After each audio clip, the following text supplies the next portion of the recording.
como todas las clases, interrumpan si tienen alguna inquietud o si discrepamos con alguna idea, que en lo personal a mí eso me gusta mucho, pelear, ¿ya? Y vamos a hablar entonces, por tanto, de que evidentemente cuando hablábamos de las teorías implícitas es necesario retomar un poco los elementos que habíamos visualizado anteriormente, estas concepciones de cuerpo y de movimiento, porque indudablemente cuando hablamos de una teoría implícita se tienen arraigados una serie de otros conocimientos y de formas de concebir la educación física, incluso de concebir la enseñanza y el aprendizaje. Cuando hablamos de concebir, indudablemente desde la concepción, una concepción es traspasar o señalar mi experiencia, mis pensamientos, mis conocimientos con respecto a un fenómeno en particular. Por tanto, tomando el ejemplo que ya nos señalaba Catalina anteriormente, cada uno de nosotros tiene concepciones distintas. Las concepciones como variables es muy subjetivo y entra en la lógica de lo cualitativo, del paradigma interpretativo. Por tanto, es muy complejo que podamos tener al 100% de manera absoluta una misma concepción con respecto a algo. Siempre van a haber matices. Y por tanto, hay que visualizar que desde lo que vamos a ver hoy día, las perspectivas, los modelos, las corrientes en educación física han sido potentemente influyentes en las teorías implícitas y las teorías explícitas. Pero antes de eso no sé si soy yo, pero está más flaco, no creo que sea yo ese mono, mi avatar, pero en definitiva lo que visualizamos acá es que tenemos una teoría explícita en educación, y en educación física en particular, y una teoría implícita en educación física. Para Jordi Díaz Lucea, lo puse acá porque para mí, dentro de las definiciones que existen ahí de teoría implícita y explícita, es como la más clara. En algún momento, de una u otra manera, si bien se complementan, te vas a encontrar con un punto de encuentro. Vamos a partir por las definiciones de teorías explícitas. Y las teorías explícitas, teorías explícitas en educación física, lo que nos señala es que son conjuntos de principios del currículum que vienen definidos y vienen establecidos a partir de paradigmas en educación, ¿ya? E incluso dentro de paradigmas que están vinculados a la educación física. Y por tanto, en definitiva, estos principios del currículum van a orientar de una u otra manera los principios didácticos, las formas de organizar, la selección de estrategias de enseñanza, visualizar algunos estilos de aprendizaje, etc. Muchos elementos que vamos a ir viendo seguramente a lo largo de este camino llamado didáctica. Y en definitiva, cuando un ejemplo de esto, de una teoría explícita, podría ser, ayer lo hablábamos también con otro paralelo, es que yo sé que están los principios del entrenamiento y es parte de la teoría y la metodología del entrenamiento deportivo. Sé que están ahí, ¿cierto? Y es lo visible, es por lo cual yo de una u otra manera tengo que seleccionar ciertos contenidos que están normados en el currículum o que están establecidos en un currículum en particular.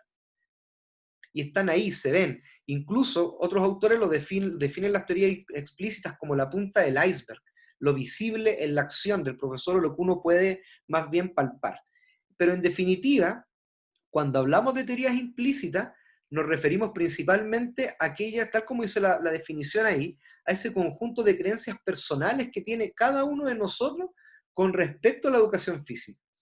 Y además también cómo va adoptando y se va apropiando de algunos conceptos teóricos vinculados a la educación física y que luego también se van a ver fuertemente reflejados en el proceso de enseñanza-aprendizaje. Por tanto, de una u otra manera, esta teoría implícita le viene a dar cuerpo y alma a la intervención o al acto didáctico de poder enseñar un fenómeno o una habilidad en nuestro caso o una situación en particular. ¿Qué quiere decir? ¿Qué quiero decir con esto? Que indudablemente la teoría del entrenamiento, vuelvo en ese caso, tiene principios del entrenamiento. Individualidad, por ejemplo, uno de los principios. En definitiva, la progresión, otro de los principios. Pero en definitiva, eso está alojado en un contexto del entrenamiento, del desarrollo de alguna capacidad. Sin embargo, cuando nos referimos a la teoría implícita, es como yo, a partir de mi propia creencia, puedo poder aplicar ese principio del entrenamiento que está muy alojado en un modelo, en una perspectiva, más biomédica, en un modelo más biomédico de educación física. Cómo a partir entonces de mis propias creencias personales y de mis propias concepciones, yo puedo llegar a intervenir en un proceso de enseñanza-aprendizaje. Por tanto, las teorías implícitas vienen en definitiva a establecer o a formarse y a desarrollarse en función de las experiencias de vida que cada uno tenga, los conocimientos conceptuales, los aspectos actitudinales, afectivos y sociales que son propios del profesor de educación física y que vienen a determinar también nuestra intervención. Además también de la orientación que nosotros tengamos hacia la propia práctica. Práctica me refiero a la intervención de los profesores y profesoras, pero además también a las concepciones que tengamos de la propia salud. Sabemos hoy día, y sabemos muy bien, que este concepto de salud está arraigado fuertemente en la educación física.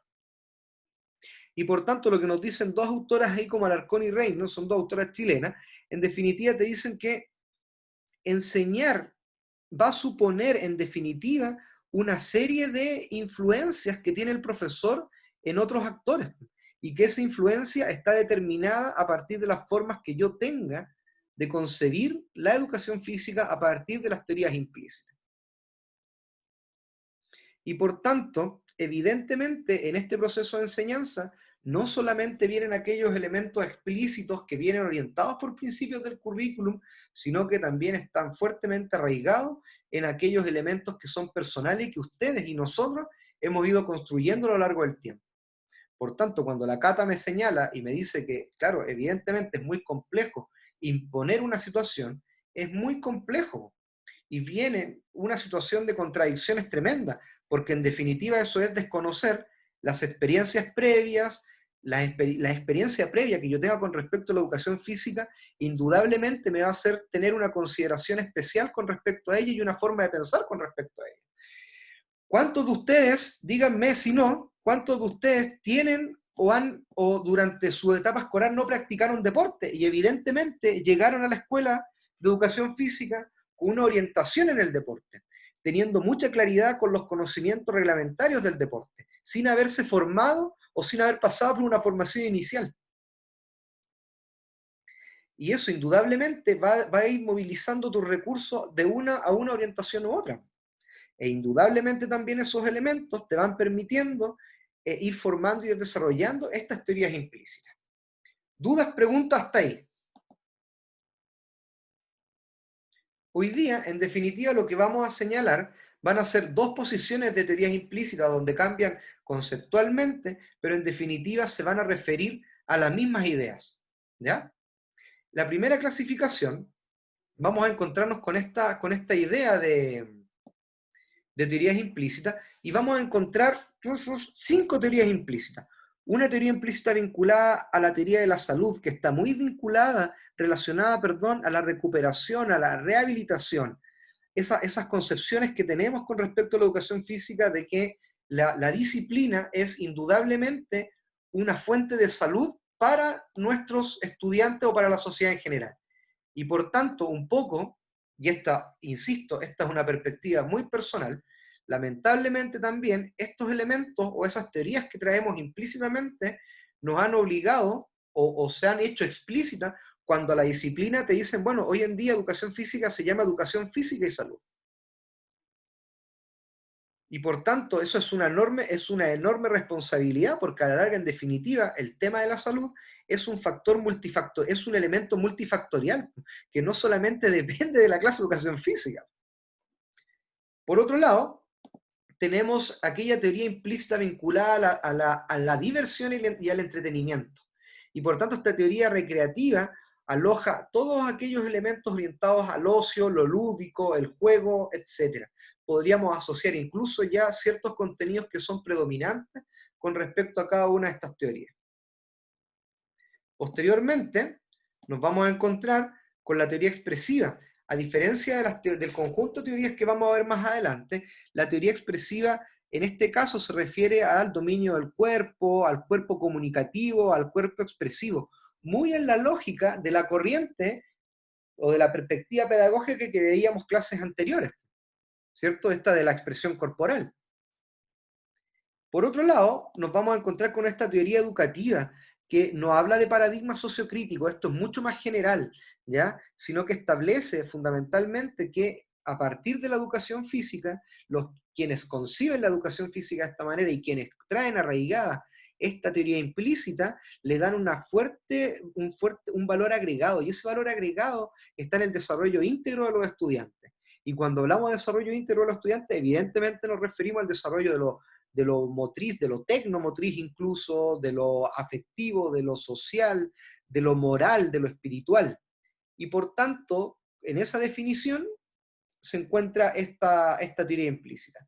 Y por otro lado también nos encontramos con aquella teoría del rendimiento, y acá, a diferencia de las perspectivas, cuando hablamos incluso cuando hablamos de los modelos, de ese modelo biomédico, incluso hay una distancia entre ambas teorías de la salud y el rendimiento, no la aloja junto, a eso me refiero.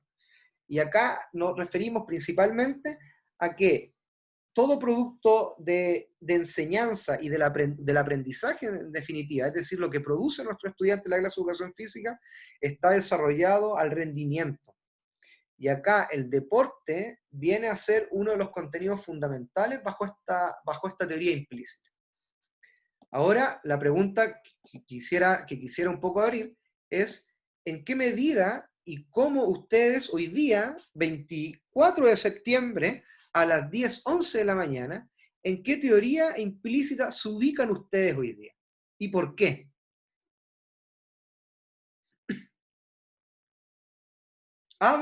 Abrimos fuegos. Profe, pero se Puede refiere ser, como a es solamente una, personalmente. ¿cierto? ¿Perdón? Oh, perdón. Se Dale. me cruzaron los micrófonos. ¿Quién dijo? Personalmente, Personalmente, Yarlin, ¿dónde se ubica usted hoy día? Claro, porque es una teoría implícita y que está vinculada a tus creencias. Entonces, personalmente, ¿dónde se encuentra usted hoy día?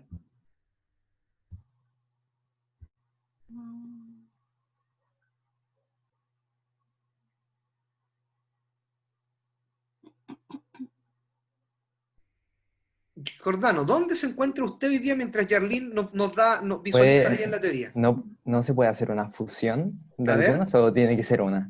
Ayer lo conversábamos también, pero evidentemente uno va a tomar rasgos de distintos elementos.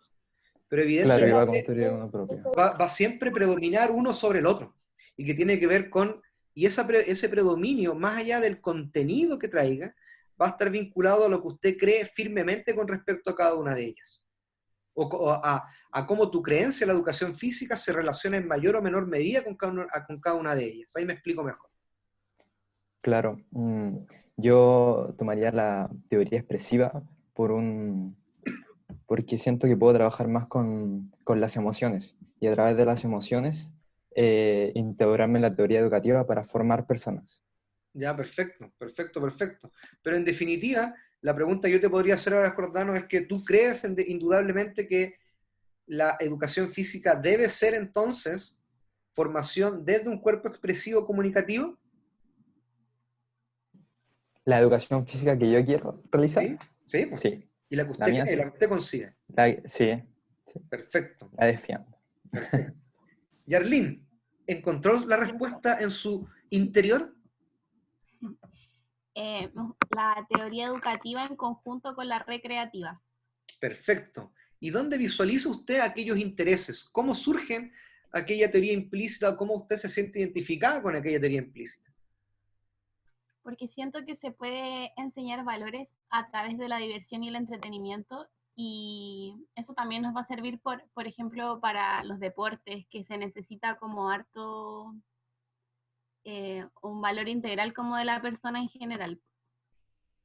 Perfecto. Ahí hay un claro ejemplo, se dan cuenta, va a predominar lo recreativo y la consecuencia puede estar en una serie de contenidos, pero no así en la teoría implícita como tal. Bien, Yarlin, muchas gracias. Ahora, la siguiente pregunta, y esto es un ejercicio que hacemos siempre, o que hago yo siempre, no quiero involucrar ni a Sofía ni a Rosita, pero es preguntarse que incluso con estas teorías implícitas usted podría identificar claramente, por ejemplo, a nosotros los profesores de la escuela. Sí.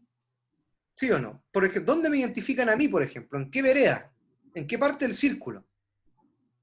La teoría educativa. La Sí, educativa. la educativa. ¿Ya? ¿Y Apruebo. apruebo? ¿Y por qué? Profe, ahí a mí me da como un... también. Porque el año pasado en desarrollo y aprendizaje motor, Sí. yo sentí que eso fue muy, muy teoría del rendimiento. ¿Ya? Nos mataban, nos mataban. Sí, pero ya si estamos hablando de didáctica y todo eso, ahí sí yo diría que teoría educativa.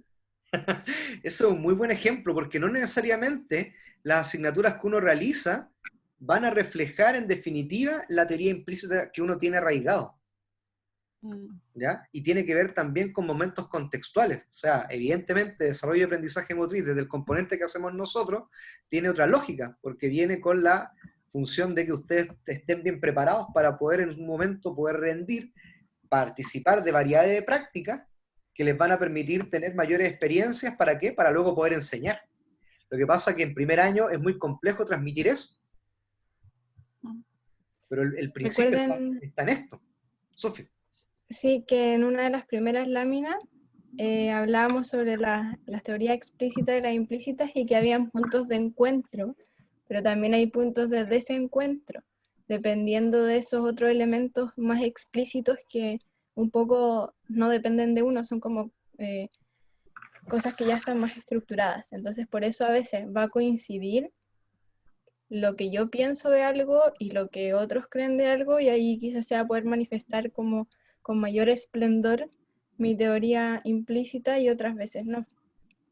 Y lo que decía el profe también, que al final la experiencia vivida, cuando ya vayamos conociendo otros conceptos, se van a dar cuenta que quizás en esa asignatura, en verdad, ustedes creían que era más de teoría del rendimiento, pero a lo mejor habían otras cosas involucradas que corresponden a otras teorías y que ahora de a poco nos vamos a ir dando cuenta. En definitiva, el profesor y profesoras, concuerdo con Sofía, porque la teoría implícita se va desarrollando en función de toda la experiencia que ustedes tengan. Yo les voy a volver a hacer esta pregunta cuando estemos en el salón de honor y ustedes estén recibiendo su diploma en su momento. Les voy a volver a hacer la pregunta. Ahora, ¿dónde pueden reconocer a otros profesores? Así al azar, según las líneas, según las teorías que están expuestas acá. Profe, yo tengo una consulta. Diga, por favor. ¿Usted con cuál se siente identificado? Yo me siento más identificado con la que ustedes señalan, con la teoría educativa. Pero también fue un proceso de reconstrucción y de cambio. Yo llegué seguramente allá por el 2004, igual que muchos de ustedes, con la lógica metida en la contracción muscular, en las bandas de miosina, de actina, las bandas Z, etcétera, con el entrenamiento por todos lados, los principios de entrenamiento. Y yo diría que el principal cambio lo fui tomando a partir de tercer año. Ahí fui modificando mi práctica o mi concepción de educación física.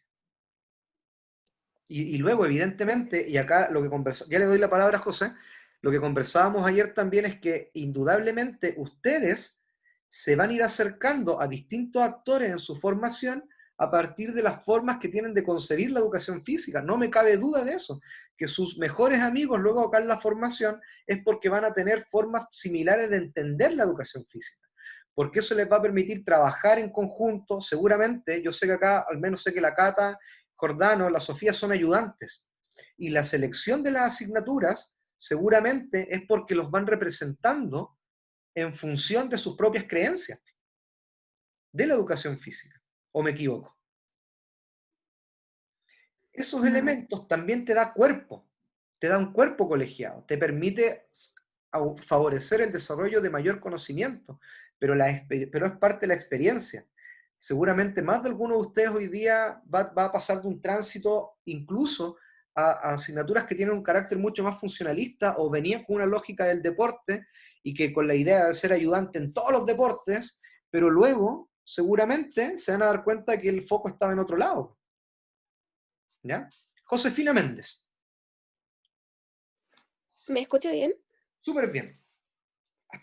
Ya, yo por mi parte me voy más por la teoría expresiva y ¿Ya? la vinculo con la teoría educativa, pero esto lo decidí por el ramo de motricidad, expresión, por MEC, motricidad, expresión y creatividad, ¿Ya?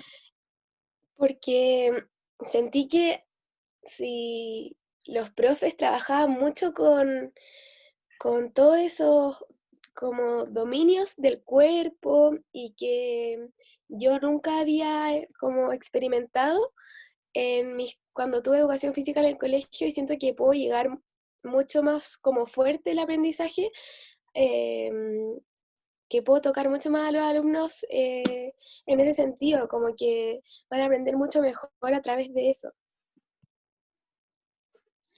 Perfecto, y evidentemente el haber pasado por esa asignatura incluso es una experiencia más de vida, que va fortaleciendo las creencias, ¿ya? Ahora, lo importante es que también se vayan visualizando es que cada una de estas teorías influye fuertemente en las formas de enseñar,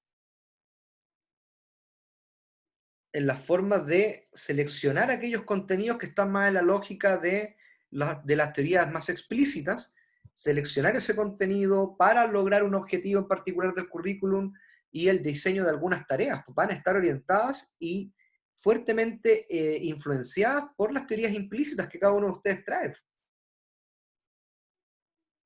En definitiva, lo que quiero señalar con esto es que ustedes, nosotros como profesores y profesoras, tenemos un tremendo nivel de influencia. Más allá, yo diría, más allá de la imposición en sí misma, sino que cómo percibe en mi propia práctica, el estudiante puede ir concibiendo también la misma disciplina. ¿Sí o no?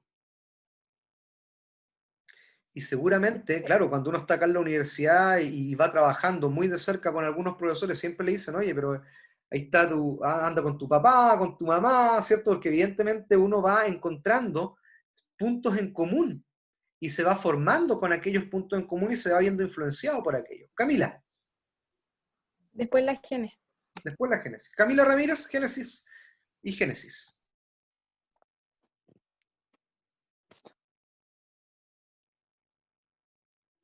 Camila. Profe, me había equivocado, puse a levantar la mano, pero igual voy a pensar en cuál me identifico. Sí, ¿no? O si tiene algún otro pensamiento, reflexión, da lo mismo. Ya, la vamos a dejar en pausa. Génesis. Sí, a mí me surge una duda como con todo esto, porque encuentro que la teoría educativa, a mi parecer, es la transversal a todas. Como que creo que si yo no sé enseñar o no sé cómo transferir los conocimientos, no sé, en una puesta en escena como bien consolidada, segura, como que al final no, todo lo que yo sé tampoco lo puedo transmitir. Entonces siento que es como una teoría que tiene que ir sí o sí de la mano de cualquier otra, porque lo mismo que usted recalcaba, como que nosotros primero somos profe y como qué valor tiene ser profe, yo encuentro que el valor de ser un profesor es como transmitir bien los conocimientos, transmitir lo que uno sabe. Ahora mi punto de, a vez de mayor duda, es como, ¿cómo hago, cómo hacer lo menos posible como para lastimar el proceso del niño? ¿Y por qué digo lastimar? Porque siento que a veces uno como profe se nos escapan muchas cosas de la mano y que tal vez podemos llegar por una opinión personal o un juicio o una opinión mal dada, podemos como fracturar la estructura que tiene ese niño y lo frágil que puede ser ese proceso igual y la compatibilidad que puede generar a futuro en ese niño o esos niños. Entonces ahí va como mi duda, mi pregunta, cómo yo sé eso o cómo lo puedo o hacer como más fidedigno el trabajo, como para no, como te decía, para no dañar como esa estructura que ya tiene el niño. No, perfecto. Es una pregunta muy interesante y viene un poco alojada en lo que siempre planteamos planteo cuando partimos didáctica, que en definitiva no, es muy complejo dar alguna receta, ¿ya? Porque evidentemente ya sabemos que dentro de esta lógica del modelo ecológico, al menos del planteamiento que yo les presenté a principio del semestre, cada niño viene de un contexto en particular. ¿Qué creo yo? Y acá va mi perspectiva, si a usted le interesa saberla. Desde mi perspectiva, creo que es sumamente interesante yo coincido un poco con los que le planteaba anteriormente sobre Carreiro da Costa, que es primordial no olvidar de que el centro del proceso de enseñanza, aprendizaje, no es uno como profesor, sino que es el niño, niña, o el joven o la joven que va a aprender.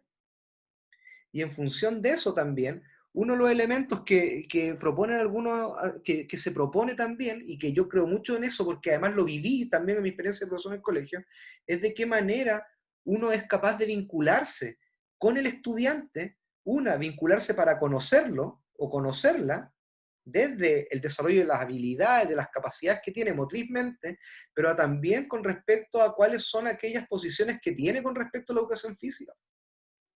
La vinculación desde lo afectivo y lo social del profesor o la profesora con niños y niñas es fundamental,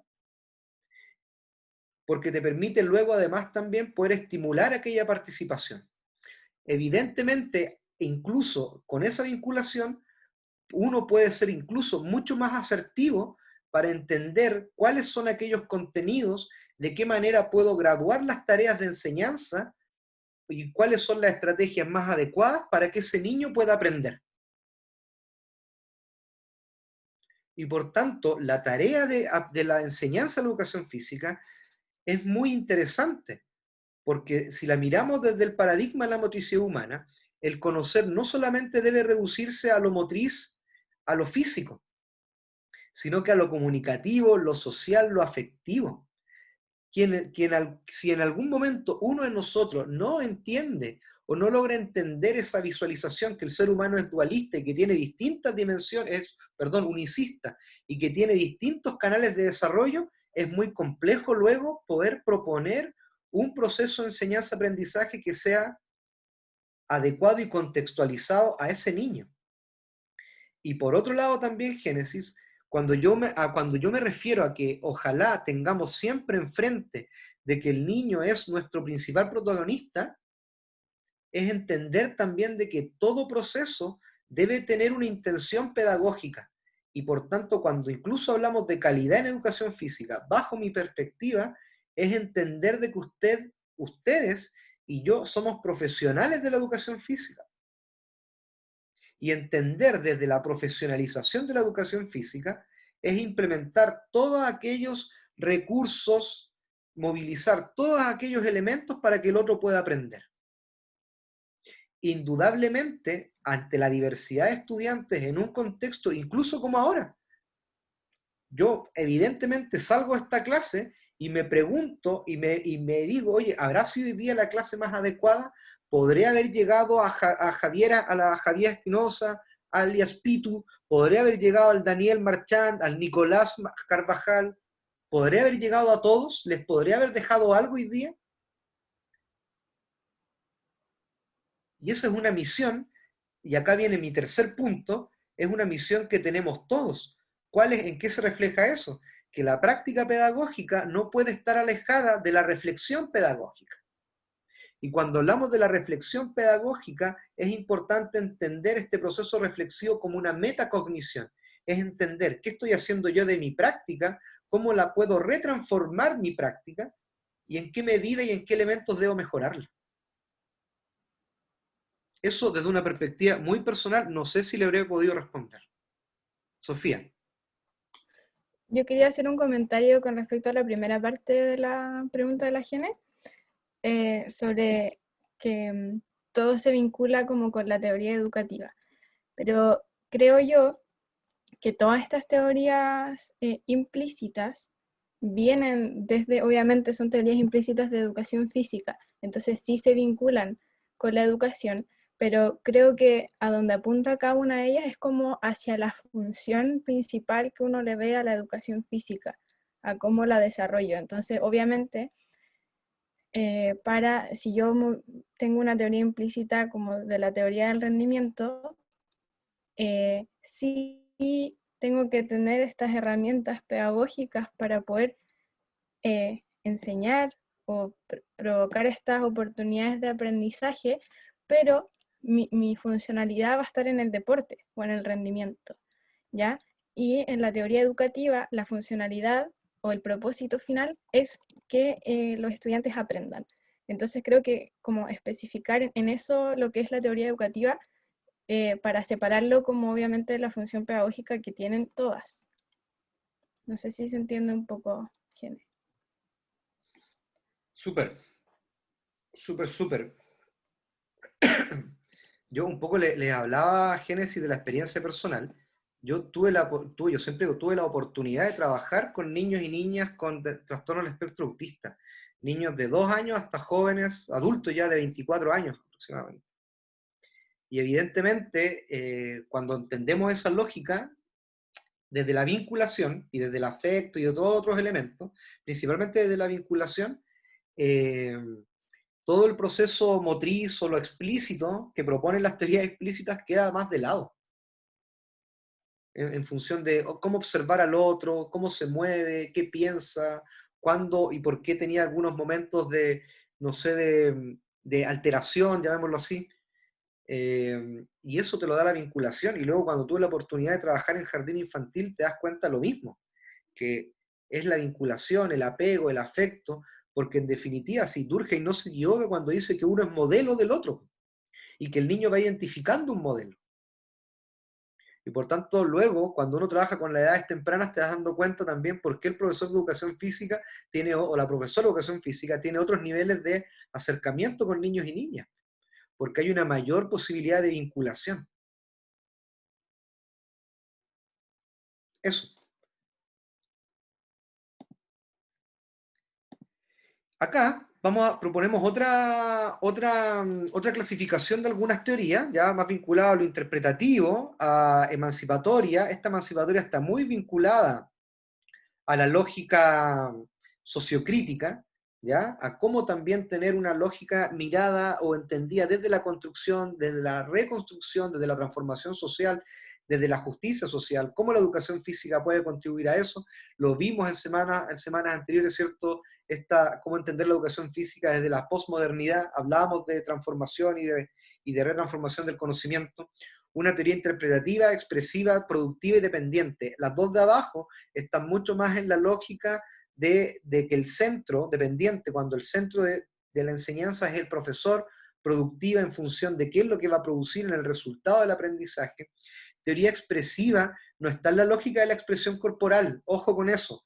En la clasificación que nos presenta Alarcón y Reino, lo que nos dice es que la teoría expresiva, en definitiva, está vinculada a que el estudiante se pueda expresar libremente a partir del proceso de enseñanza-aprendizaje. A continuación, ¿Profe? ¿sí? Perdón, es que leí un texto que subieron como de lectura complementaria, que era de Jordi no sé cuánto, pero no me acuerdo el apellido. Díaz Lucea, ¿sí? Y eran estas mismas teorías. Las anteriores. Y estaban todas como, no las de aquí, estas teorías, y estaban todas como relacionadas a cierta corriente pedagógica.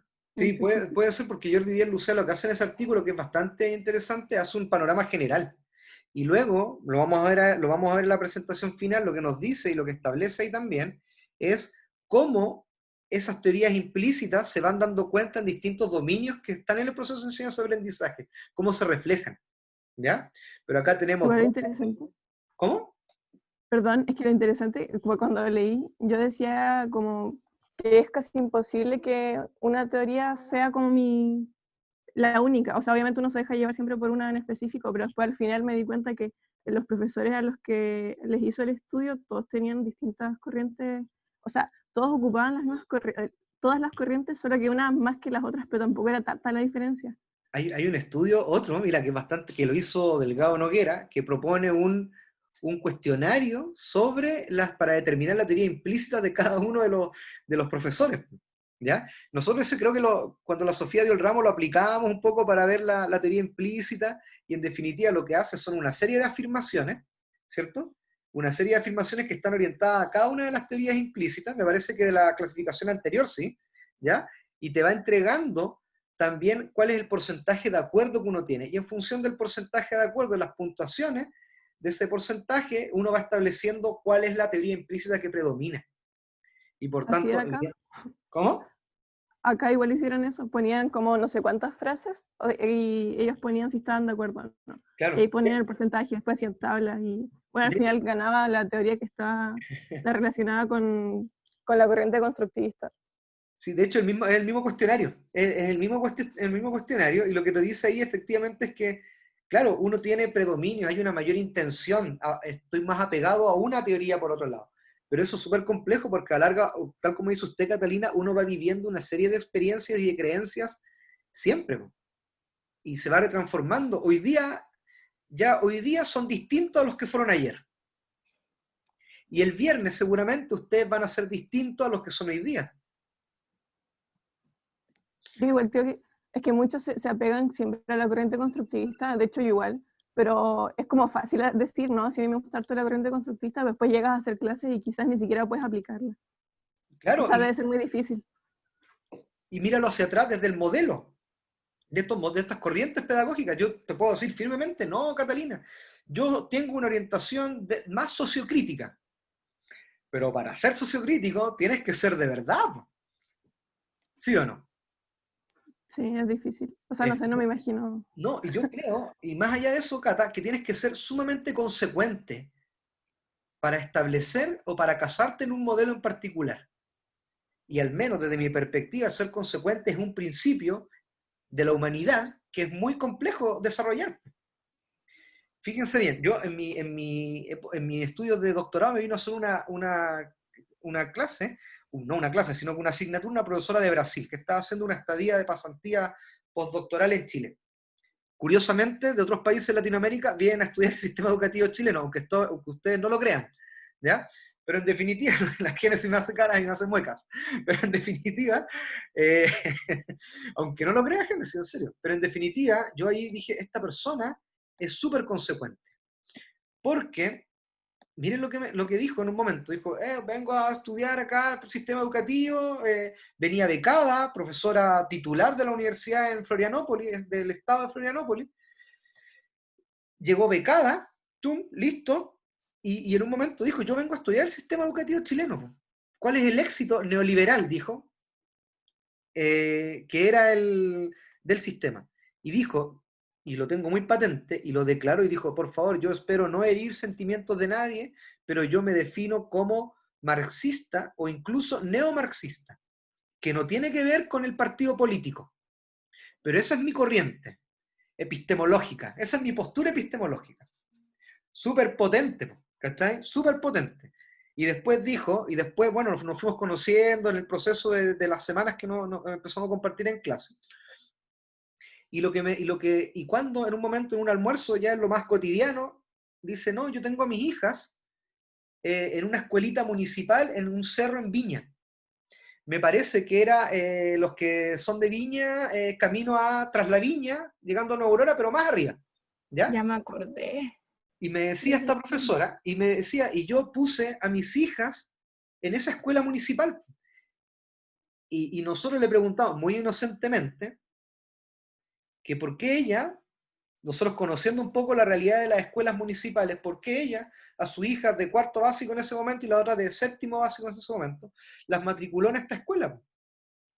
Y nos señalaba que para ella conocer el sistema educativo en su finalidad, en su naturaleza, con el propósito que ella tenía, y teniendo ella la posición epistemológica que tiene, no podría tener a sus hijas en el Saint Margaret, en el alemán, o en otro proceso, o en otro establecimiento educacional de otra dependencia administrativa. Profe, ¿pero a qué se refiere con marxista o neomarxista en cuanto a la educación? En cuanto a la educación, que tiene una mirada netamente, potentemente crítica. ¿Ya? Ahora habría que ir a estudiar a los grandes, a Marx, a todos estos grandes filósofos, a Engels, a todos estos marxistas, ¿cierto? Para entender en la naturaleza, yo no voy a hablar hoy día de este modelo, pero en definitiva es muy potente. ¿Ya? Piensen ustedes también, esto es muy interesante, pero piensen ustedes también, posicionarse con eso, cuando incluso en Chile para el 73, con un gobierno socialista, ¿cierto?, de unidad popular, se trataron de implementar una serie de reformas como la famosa, la ENU, la Escuela Nacional Unificada, que no tuvieron éxito, pero con esa posición. Imagínense hoy día, con una posición evidentemente en un estado de mayor libertad, posicionarse desde una lógica marxista, donde los principios de igualdad, seguramente, ¿cierto?, de distribución equitativa están sumamente presentes. Bajo esas lógicas, un poco, siendo bien general. Claro. Gracias, profe. Y en ese sentido, ahí, Catalina, yo igual coincido que hay que tener muchos pantalones, pero ser muy consecuente con respecto a eso, para llegar a definirse en esa situación. Y por tanto, la selección o la inclinación hacia una teoría y luego más atrás hacia las corrientes y un paradigma en particular, es muy complejo establecerse como tal, porque a la larga, en definitiva, nosotros como profesores, en nuestro actuar profesional, eso se ve reflejado en nuestras clases de educación física. Y se ve reflejado constantemente en nuestras formas de vivir. ¿Sí o no? Y por tanto, seguramente lo que quiero transmitir con esto es que ojalá ustedes, todos, todas, y yo también, hagamos el esfuerzo por mantenernos siempre consecuentes con aquellas creencias que tenemos desde la educación física. ¿Ya? Y entender también que se movilizan recursos y que se puede cambiar. No necesariamente todo es tan absoluto. Yo también quiero quedarme con esa idea. ¿Ya? Les voy a compartir el cuestionario que señalaba Catalina para que vayan viendo la afirmación y vayan viendo ustedes un poco en qué categoría o en qué teoría van representando cada una de ellas. Ya, un poco lo que nos presentan estas teorías implícitas, esta clasificación que propone Alda Reino, que tomó de Jordi Díaz Lucea, luego va señalando también estos elementos con respecto un poco orientados a cuál es el foco. Fíjense bien, teoría productiva dependiente, la productiva, es decir, el logro de un rendimiento, ¿dónde está el resultado? Vamos a ver el resultado para verificar qué tan exitoso es nuestro proceso de enseñanza-aprendizaje. La dependiente es nosotros, el profesor es el líder. Ahora, esto es súper complejo también porque evidentemente yo podría tener una teoría implícita más vinculada a la emancipación, pero hoy día, si ustedes ven mi clase, luego la clase grabada, hoy día yo he hablado el 99,9% de la clase, y por tanto, cualquiera podría decir, ojo, hoy día es una teoría, el profe es de una teoría totalmente dependiente. Por tanto, lo que quiero decir, y luego se va a ver reflejado en los estilos de enseñanza, que estos elementos son perdurables en el tiempo. Se mantienen en el tiempo y uno puede establecer una inclinación o no. Para finalizar este cuadro, Catalina, seguramente el que usted leyó también, ¿no? Que está en el artículo de Jordi Díaz Lucea, y que acá es bastante bonito de mirar, porque a la larga uno puede decir, ya, están estas teorías implícitas, pero ¿cómo se hacen presentes en nuestra labor profesional? Bueno, alumno o estudiante preferiría, profesor, profesora, metodología o principios didácticos yo preferiría, contenido y contextos y recursos. Fíjense bien cómo van tomando los ribetes cada uno de estos elementos según cada subdominio que presenta el autor acá a continuación. ¿Ya? Y por tanto, si se van a dar cuenta, todas aquellas afirmaciones están vinculadas a cada una de estas teorías que están influenciadas por teorías explícitas, pero determinadas por estas teorías implícitas que se dan cuenta en la acción. Fíjense bien el subdominio profesor, me parece que es la última, sobre una teoría emancipatoria. A menudo pienso que el profesor de educación física no tiene la misma consideración que el resto del profesorado. Eso desde la percepción que yo tengo del profesor, y está vinculada al estatus, y hacer una crítica con respecto al estatus del profesor. Veamos con respecto al contenido. Pienso que el currículum en la escuela responde y representa la ideología y la cultura de la sociedad. Eso es entender desde la selección del contenido o desde la naturaleza del contenido, entenderlo desde una teoría emancipatoria, implícita emancipatoria. La justicia social, la construcción social, la reconstrucción del conocimiento, la equidad, todos estos elementos que están arraigados fuertemente en la cultura y en la sociedad están visualizados bajo esta teoría. Por tanto, perdóneme Catalina que vuelva a tomar su caso, pero en definitiva vuelvo a insistir con eso. Lo importante es que ustedes tomen estos elementos que hemos ido viendo y usted decida. Y usted visualice para dónde va el camino. Porque en definitiva, quienes van a liderar el proceso de enseñanza-aprendizaje en distintos estudiantes son ustedes, no somos nosotros. Cada uno va a liderar en su propio contexto. Y lo que quiero señalar con esto, y con esto voy terminando, vamos a ver identidad profesional docente la próxima semana, vamos a pasar, como ustedes van a leer el texto de Beatriz Ábalos, el viernes, lo vamos a pasar mucho más rápido, va a ser mucho más conversado el tema, pero lo que quiero señalar con esto es que el que no se da cuenta del poder que tiene como profesor o profesora en el desarrollo de su clase y de su sala de clase, pasa por un estado de, diría yo, para no ser tan duro, de somnolencia, por decirlo de alguna manera, porque quien no cree que los discursos instalan una posición está muy alejado. Y eso es complejo, Génesis. Instalar e imponer un discurso es complejo. Porque seguramente en todo el rato que yo he hablado hoy día, yo no sé y tampoco es mi propósito saber quiénes están adoptando mi discurso. Lo que hemos venido hablando durante todas estas clases. Tampoco es mi propósito. Mi propósito está en que usted con todo esto arme su propio discurso. Y si luego coincidimos, espectacular. Si no coincidimos, cada uno en la lógica de sus posiciones, mejor todavía. Y por tanto, cuando desde la primera clase les decimos dude, dude siempre, no crea todo lo que lee, no crea todo lo que le dicen, tiene que ver con esto. Porque en definitiva, estos elementos se van a ir dando sus frutos cuando usted tenga que enseñar en un proceso de enseñanza-aprendizaje. Y ahí vamos a ver también en qué medida fue adoptando o no y en qué medida se ve reflejada su posición. ¿Dudas, preguntas, reflexiones hasta ahí, hasta ahora? Profe, yo quería decir algo que por lo menos para mí es un poco como controversial, no sé, con respecto al posicionamiento epistemológico y lo que estábamos hablando de ser consecuentes de repente con lo que, donde uno dice posicionarse y con lo que uno practica. Yo estoy de acuerdo con eso, de que